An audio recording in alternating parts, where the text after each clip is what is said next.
दोस्तों, जरा सोचिए, एक ऐसा इंसान जो युद्ध के मैदान से डर कर भाग गया, जिसने अपने साथियों को मरते हुए देखा और कुछ नहीं किया, जिसने अपनी आंखों के सामने अपनी सबसे करीबी इंसान को खो दिया। क्या वो इंसान कभी हीरो बन सकता है? क्या वो इंसान जो एक बार कायर कहलाया दोबारा उठकर अपनी जान दांव पर लगा सकता है? आज की कहानी ऐसे ही एक इंसान की है, और साथ में है एक ऐसा राक्षस जिसे न गोली मारती है, न बम, न कोई हथियार। यह कहानी है साल 1945 की।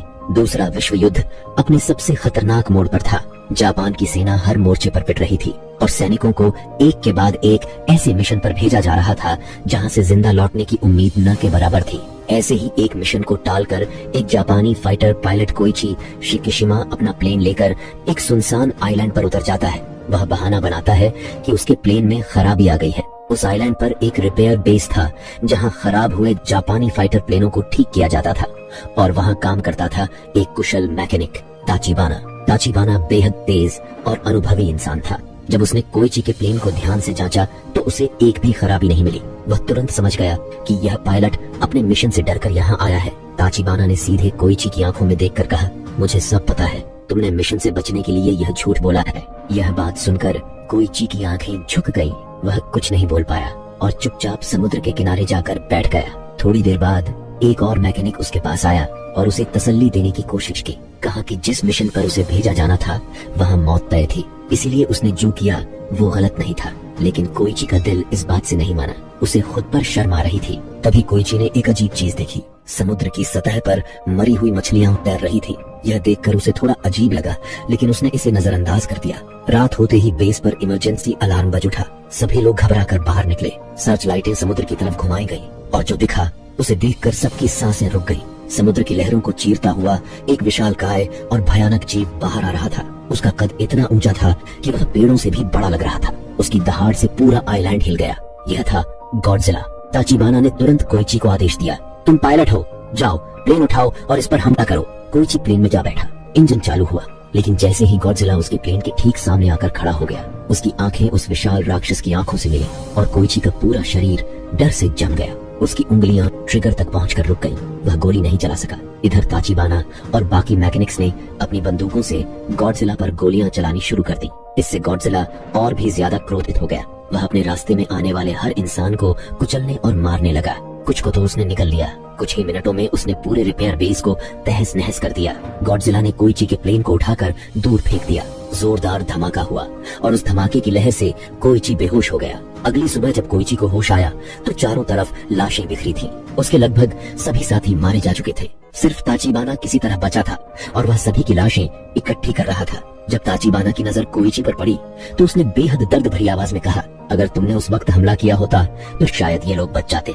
यह शब्द कोइची के दिल में एक ऐसा घाव छोड़ गए जो उसे जिंदगी भर तड़पाते रहे। कुछ महीने बाद युद्ध खत्म हो गया। कोइची घर लौटा, लेकिन घर था कहाँ? जहाँ कभी उसका घर था वहाँ सिर्फ मलबा बचा था। पड़ोसी सुमिको ने उसे देखते ही कहा, तुम जिंदा कैसे लौट आए? हमारे सब बच्चे गए, तुम्हारे माँ बाप गए और तुम बचकर आ गए। सुमिको ने बताया कि एक भयानक ब्लास्ट में कोइची के माता पिता की मौत हो गई थी। यह खबर सुनकर कोइची के पैरों तले जमीन खिसक गई। वह पूरी तरह टूट गया। कुछ दिनों बाद कोइची बाजार में गया।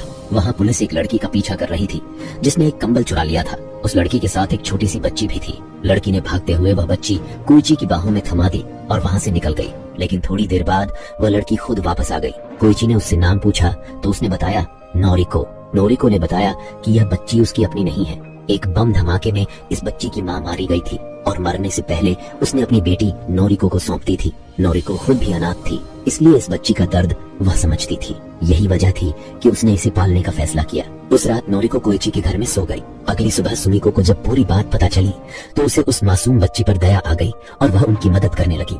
इस तरह धीरे धीरे वे सब एक छोटे से परिवार की तरह रहने लगे। कुछ महीने बाद कोइची को एक सरकारी नौकरी मिली। समुद्र में दुश्मनों के बिछाए माइन बमों को ढूंढकर नष्ट करना। यह काम बेहद खतरनाक था, लेकिन पेट पालने का कोई और रास्ता नहीं था।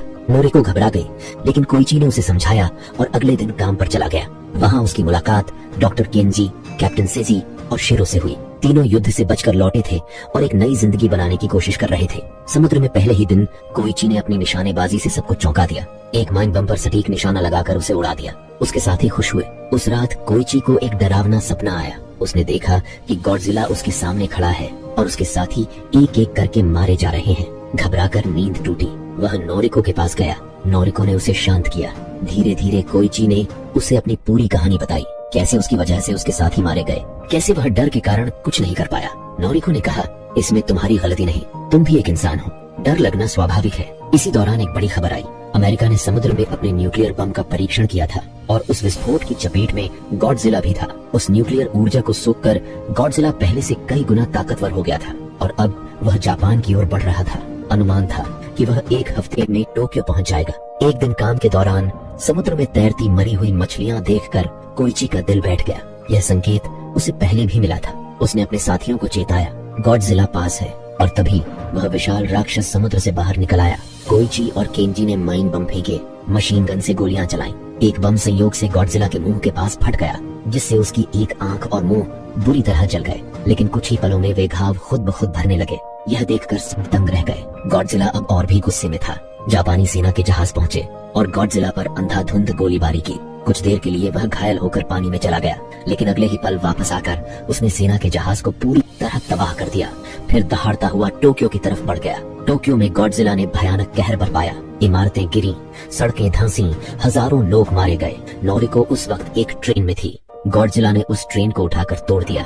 नोरिको ने पानी में कूदकर जान बचाई। कोइची टोक्यो पहुंचा और नोरिको को ढूंढ लिया। दोनों साथ भागने लगे। तभी गॉडजिला के शरीर पर नीली रोशनी चमकने लगी। उसके मुंह से एक भयानक न्यूक्लियर ऊर्जा की लहर निकलने वाली थी। नोरिको ने देखा कि वह लहर सीधे कोइची की तरफ जा रही है। बिना एक पल सोचे उसने कोइची को जोर से धक्का दिया और खुद उस लहर के सामने आ गई। एक पल में सब खत्म हो गया। कोइची घुटनों पर गिर गया। उसके मुंह से आवाज नहीं निकली। उसकी आंखें खाली हो गई। जिसे बचाने के लिए वह जी रहा था, वह चली गई थी। उस हमले में लगभग 300 लोग मारे गए और 20,000 से ज्यादा इमारतें तबाह हुई। पूरा टोक्यो शोक में डूब गया। कोइची के दिल में अब सिर्फ एक ही बात थी, गॉडजिला को खत्म करना होगा। केंजी ने बताया कि सरकार ने कुछ खास लोगों को चुना है जो मिलकर यह काम करेंगे। एक मीटिंग हुई जिसमें केंजी ने अपना प्लान रखा। योजना यह थी कि गॉडजिला के शरीर पर गैस सिलेंडर बांधकर उसे समुद्र की 1500 मीटर गहराई तक डुबो दिया जाए। उस गहराई पर पानी का दबाव इतना ज्यादा होता है कि उससे उसकी मौत हो सकती है। और अगर यह काम न आए तो दूसरा प्लान था, उन्हीं सिलेंडरों से बड़े बड़े गुब्बारे फुलाकर गॉडजिला को बहुत तेजी से ऊपर खींचा जाए। इस अचानक दबाव के बदलाव से उसका शरीर टूट सकता था और उसी वक्त बमों से हमला करके उसे खत्म किया जाएगा। कुछ लोग डर के मारे वहां से चले गए, लेकिन ज्यादातर लोग इस मिशन के लिए तैयार हो गए क्योंकि वे सब अपने देश को बचाना चाहते थे। कोइची को इस मिशन में एक फाइटर प्लेन चाहिए था ताकि वह गॉडजिला का ध्यान बाकी लोगों से हटाए। और उसे याद आया ताचिबाना, लेकिन उसका पता नहीं था। कोइची ने चालाकी से जानबूझकर ताचिबाना को भड़काने वाली चिट्ठियां लिखी, जिनमें उसने लिखा कि आइलैंड पर जो हुआ उसका जिम्मेदार ताचिबाना है। ताचिबाना गुस्से में आकर खुद कोइची के पास आ गया। जब कोइची ने उसे पूरा प्लान बताया और कहा कि वह अपनी गलती सुधारना चाहता है, तो ताचिबाना मान गया। ताचिबाना ने फाइटर प्लेन को पूरी तरह ठीक किया, सभी जरूरी हथियार फिट किए और कोइची को मोटिवेट करते हुए कहा, गॉडजिला ने हमारे साथियों को मारा, नोरिको को मारा, अब हमें उन सब का बदला लेना है। मिशन से पहले रात को कोइची ने उस छोटी बच्ची को सुलाया और उसके पास कुछ पैसे और एक चिट्ठी रखकर घर से निकल गया। चिट्ठी में लिखा था, अब इस बच्ची का ख्याल तुम रखना। सुमिको ने जब वह चिट्ठी पढ़ी तो उसकी आंखें भर आईं। वह समझ गई कि कोइची एक ऐसे मिशन पर जा रहा है जहां से लौटने की उम्मीद बहुत कम थी। मिशन का दिन आ गया। समुद्र में एक खास डिवाइस डाली गई जो गॉडजिला की अपनी दहाड़ की आवाज निकाल रही थी। उस आवाज को सुनकर गॉडजिला टोक्यो की तरफ आने लगा। रास्ते में उसने एक बड़े जहाज को उठाकर फेंक दिया। कोइची अपना फाइटर प्लेन लेकर गॉडजिला के सामने पहुंच गया और उस पर लगातार गोलियां बरसाने लगा। गॉडजिला गुस्से में प्लेन का पीछा करने लगा और इसी तरह कोइची उसे उस जगह तक ले आया जहां केंजी ने जाल बिछाया था। वहां 2 खाली जहाज खड़े थे। गॉडजिला ने उन पर न्यूक्लियर हमला किया जिससे जोरदार धमाका हुआ और उसे भी चोट लगी। इसी बीच केंजी और उसके साथियों ने चुपचाप गैस सिलेंडर गॉडजिला के शरीर के अलग अलग हिस्सों पर केबल से बांध दिए।